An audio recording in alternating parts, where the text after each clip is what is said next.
Bonjour, c'est l'heure de la Grand Place, et si vous nous suivez depuis le début de la semaine, vous aurez remarqué qu'Anouk et Laurent sont dans le bassin minier.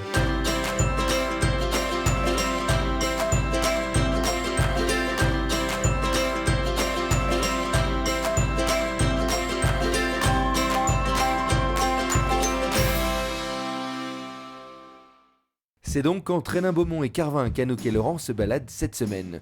Anouk s'est installé sur l'ancienne fosse 99 bis pour discuter avec les acteurs du territoire, et Laurent lui en profite pour aller à la rencontre des passionnés du coin. Hier justement, il était à Libercourt avec Michel, un mordu de cactus. Et voici le sommaire du jour. Voici le rêve de Bernard. Je vais aller rencontrer un éleveur d'oiseaux. Vous allez voir, il y en a. Pouf. C'est dans la maternité qui est juste derrière. Venez avec moi. Bonjour. Bonjour. Et les oiseaux en question, ce sont des canaris, des centaines de canaris. C'est ici, à Los Angeles, que Bernard vit et exerce sa passion, une passion qui piaille quand même pas mal.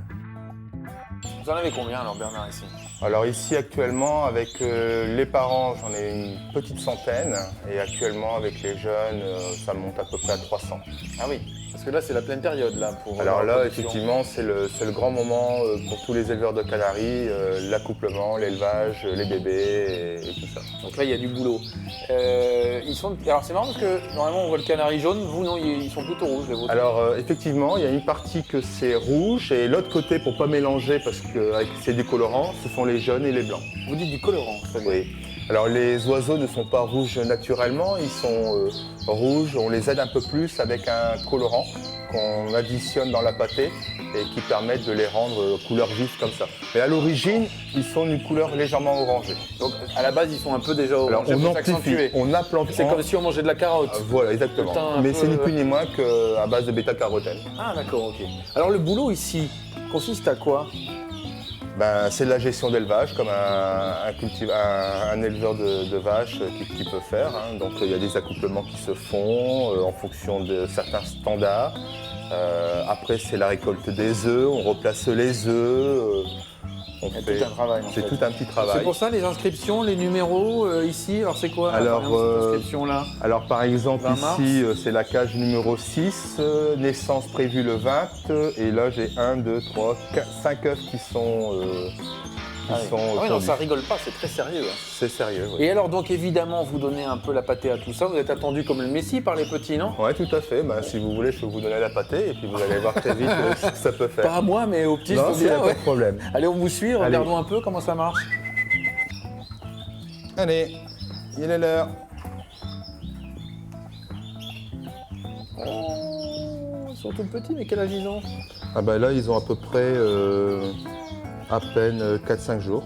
On voit rien là pour l'instant. Non, non. Alors je donne un petit complément de pâté pour les aider au départ. Bon, on n'est pas obligé, hein, mais ici par exemple, ce sont des oiseaux qui ont eu des problèmes dans des certains nids. Hein, donc on voit que j'ai un oiseau qui est blanc et ici j'ai deux oiseaux qui sont rouges. Hein, c'est juste pour les aider à pousser correctement. D'accord, en plus de ce que la maman donne. Voilà, en plus que la maman qu'elle donne. D'accord. Donc c'est hyper chargé en niveau protéines. Alors c'est marrant parce que vous avez enlevé, vous avez enlevé la maman, alors du coup le bec s'ouvre hein, tout de suite. Ah ouais, c'est d'instinct. Ah ouais. Et là vous êtes obligé de faire ça souvent? Alors au moins une fois par jour essentiellement. Par Pendant contre j'aime combien bien de temps repasser le soir avant que la lumière elle s'éteigne. Pourquoi? Bah, pour qu'ils ont toujours un ventre plein.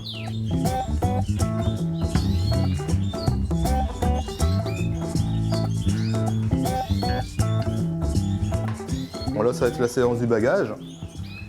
Donc on le fait Ils ont quand plutôt les... faim là, non? Bah là ils ont faim. Hein. Mais bon, regarde.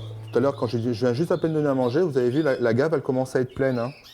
La gaffe c'est quoi? Bah, c'est le gosier on va dire. Ah d'accord, ok, très bien.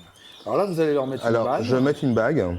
Donc avec votre numéro, hein, c'est ça? Mon c'est numéro identifié. d'éleveur, hein, qui correspond à 4305 de la 8e région de l'ornithologique française, l'Union, Mais donc alors ça l'UOF. sert à quoi de lui mettre une bague à cet oiseau? Eh bien, en fin de compte, cet oiseau m'appartient. Vous voyez. Et lorsque il est en compétition, pour les concours. Cet oiseau est vraiment ma propriété. Donc il n'a pas été élevé par un autre éleveur, c'est vraiment quelque chose de... C'est mon oiseau. Alors vous participez à de nombreux concours. Effectivement. Qu'est-ce qu'on juge dans un concours? Alors on juge un standard qui est propre à chaque type d'oiseau. Il y en existe quasiment plus de 350 dans le canari couleur. Ensuite, on juge sa position, sa forme, son maintien, sa prestance dans la cage. Hein. Donc en fait, vous, l'idée, c'est de sélectionner les meilleurs pour aller dans ces concours. En fait. Voilà. Qu'est-ce que vous faites de tous ces oiseaux? Parce que vous me disiez, vous avez combien 300 petits là? Vous en faites quoi après? Après, les petits, soit que je fais des échanges, ou je les cède à des particuliers ou autres. J'en donne aussi, ça dépend. Alors on est dans une région colombophile. Oui. D'ailleurs, votre papa a été colombophile. Tout à fait, oui. Les canaris, c'est aussi quelque chose qui marche bien dans le Nord-Pas-de-Calais? Moins bien que les pigeons. Mais on est tout de même quasiment dans notre fédération presque 700 licenciés. Rien que dans le Nord-Pas-de-Calais. C'est pas mal. Il y a 2 autres fédérations dans notre région. Je pense qu'on doit être aux alentours de 1000 éleveurs recensés. Sans compter tous les particuliers qui peuvent être indépendants, malheureusement. Alors je dis malheureusement, c'est parce que le fait d'être pas associé à un club, il loupe certaines choses. Qu'est-ce que vous donneriez comme conseil à celui qui veut démarrer? Ne pas démarrer trop et en vouloir trop tout de suite. Commencer par 1 ou 2 couples. Voir 1 an, 2 ans, 3 ans pour voir si ça tient toujours cette passion. Parce qu'elle est fort prenante, on prend beaucoup de temps dessus. Ouais, pas de vacances, pas beaucoup. Des vacances on en a, mais c'est pas évident. Ouais. Et puis? Alors après, la patience, le respect des animaux, ne pas vouloir faire de la surproduction, être capable d'élever ce qu'on est capable de stocker. D'accord. Oui, si effectivement on n'a pas une pièce très grande, ça sert à rien. Et le mieux de rejoindre un club comme le vôtre. Le but, c'est de retrouver dans un club. Bon, merci pour cette découverte. C'est pourvu que j'ai lancé des vocations. Des vocations.